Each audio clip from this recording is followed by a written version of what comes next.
ये ना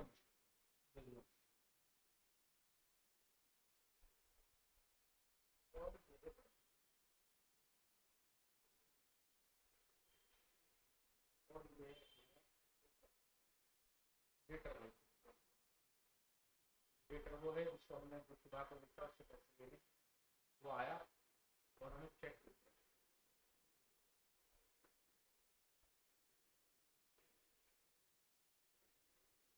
check receive हुआ है, चेक रिसीव फ्रॉम डेटर। इस चेक के दो अंजाम हो सकते हैं। आप आज ही इस चेक को बैंक को जमा, हम जो बेसिक बात है वो क्या सीखते हैं हम जो बेसिक बात है वो ये सीखते हैं कि जब जो इवेंट होता है उसी समय एंट्री करनी चाहिए।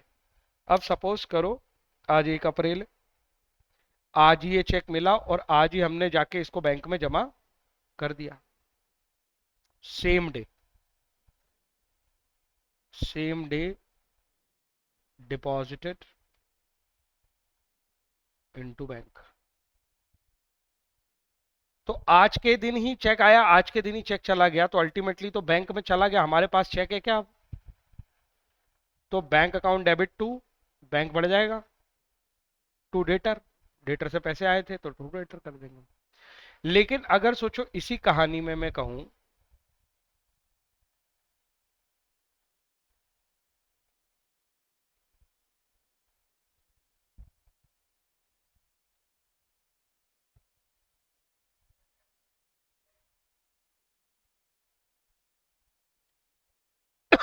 सॉरी, आप सेम डे डिपॉजिट नहीं करते हो, ये 1 अप्रैल को हुआ और ये 3 अप्रैल को डिपॉजिट हुआ। अब क्या होगा, 1 अप्रैल को जब हमें चेक मिला है तो फाइनेंशियल ट्रांजैक्शन हुआ या नहीं हुआ? चेक मिलना, चेक मिलना फाइनेंशियल ट्रांजैक्शन नहीं है, वो फाइनेंशियल वैल्यू नहीं रखता चेक, तो फिर ट्रांजैक्शन कैसे नहीं हुआ? तो कब होता है फाइनेंशियल ट्रांजैक्शन? कोई भी फाइनेंशियल वैल्यू की चीज हमारे पास से आए या जाए, नहीं तो फिर क्रेडिट परचेज की एंट्री मत किया करो। क्रेडिट परचेज में तो केवल गुड्स खरीद के लाते हो, पैसे तो देके नहीं आते हो, तो क्या फाइनेंशियल ट्रांजैक्शन नहीं होता है वो? फाइनेंशियल ट्रांजैक्शन का मतलब केवल कैश का आना जाना होता है क्या? तो चेक आया है अपने हाथ में 1 अप्रैल को, चेक आया लेकिन हमने उस दिन ही जमा नहीं किया, तो क्या 1 अप्रैल को बैंक अकाउंट डेबिट कर दूं? ये सही होगा? आज तुम बोलो पता चला बैंक अकाउंट डेबिट कर दो, कल को चेक चोरी हो गया, कुछ हो गया, बैंक थोड़ी डेबिट हो गया है।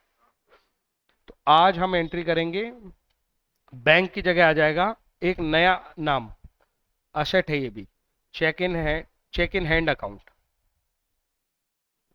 Check in hand. Check in hand word का मतलब क्या हुआ? बस, debit to, check in hand account debit to कौन सा बिजनेस? बैंक। पैसे बैंक से कहें क्या? टू बैंक करने का मतलब समझ में आता है? पैसे बैंक से कम हो जाना। अरे डेटा किससे मिला ये? अरे 1 अप्रैल को तो दो ही एंट्रीज हुई, एक चेक इन हैंड और एक डेटर। लेकिन ये ऐसा क्यों करना पड़ा? क्योंकि बैंक में आज जमा नहीं किया, अगर बैंक में जमा कर देते तो चेक इन हैंड हमारे हाथ में होता ही नहीं, फिर हम एंट्री क्या कर देते? ये वाली एंट्री। ये समझ में आ रहा अंतर? इस इसमें एक इवेंट हो गया 1 तारीख को, फिर 3 तारीख को हम उसको जमा करने गए बैंक में, आज हो जाएगा क्या?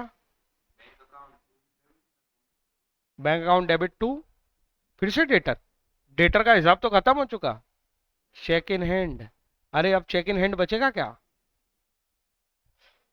ये तरीका समझ में आया? एक चीज बनाई टेम्पररी और बाद में वो खत्म हो गई, ऐसा। और अल्टीमेटली वही हुआ कि बैंक में पैसे चले गए, डेटर का काम खत्म हो गया। यही एंट्री दो हिस्सों में हुई है। ऐसा इसलिए क्योंकि 1 अप्रैल को ही लेके 1 अप्रैल को ही जमा कर देते हैं, तो सेम डे पे एंट्री होती तो हम ये एंट्री कर लेते। लेकिन अगर डेट का डिफरेंस है, चेक लेना अलग डेट पे है, जमा अलग डेट पे करना है, तो जिस डेट पे चेक लेंगे उस दिन हो जाएगा चेक इन हैंड नाम का असेट आ जाएगा, ये असेट है, ये बढ़ रहा है इसलिए डेबिट हो रहा है। ये डेटर है, ये भी असेट है, ये कम हो रहा है इसलिए क्रेडिट हो रहा है। समझ आया कि नहीं आया? एक तो ये स्टोरी इंपॉर्टेंट है समझनी। यही बात बुक में लिखी है। ठीक है। अब एक और देखो, ऊपर की कहानी को ही हम कॉपी पेस्ट करके लाए अगर। एक डेटर था, एक हम थे,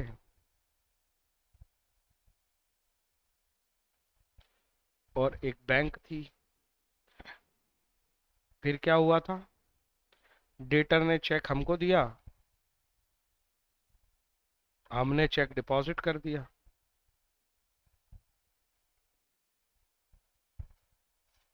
सोचना, तुम्हारे पास एक चेक आया, डेटर का पैसे लेने थे, तुम्हारे पास चेक आया, तुम बैंक में जाके जमा कराए।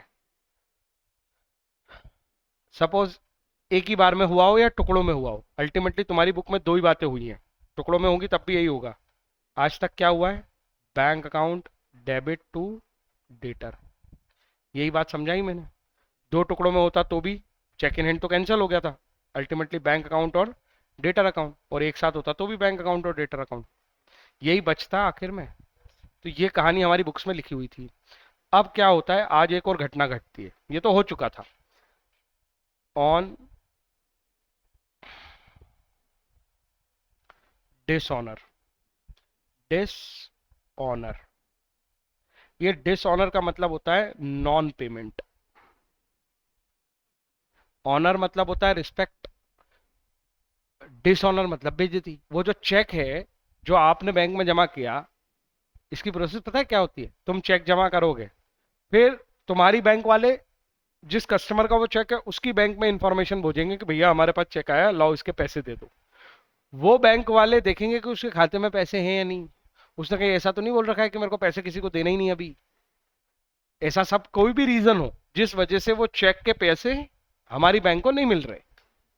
हाँ, हमारी बैंक को पैसे नहीं मिल रहे, तो इस इवेंट को बोलते हैं डिसऑनर, कि भैया चेक का पैसा नहीं आया।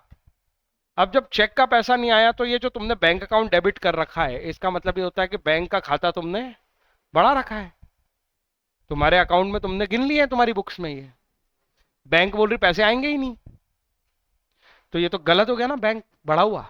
बैंक क्या करे, हम हमको क्या करना चाहिए? अब हमको हमारा बैंक वापस से इस एंट्री को रिवर्स कर देना चाहिए। ये बात समझ में आई? पैसे वापस कम कर लेना चाहिए और अभी भी कहना चाहिए कि भैया डेटर से हमको पैसे लेने हैं।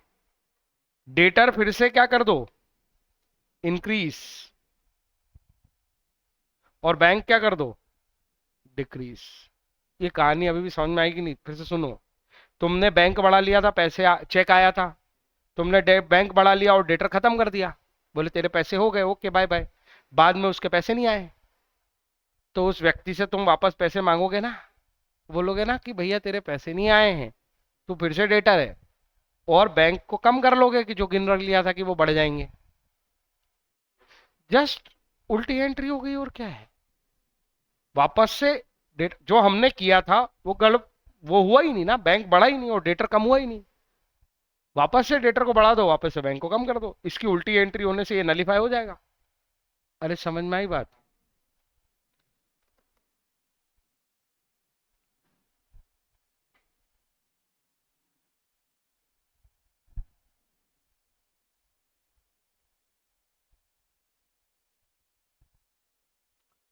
कोई डाउट है तो बताओ। दो कहानी मैंने अभी तुम्हें समझाई,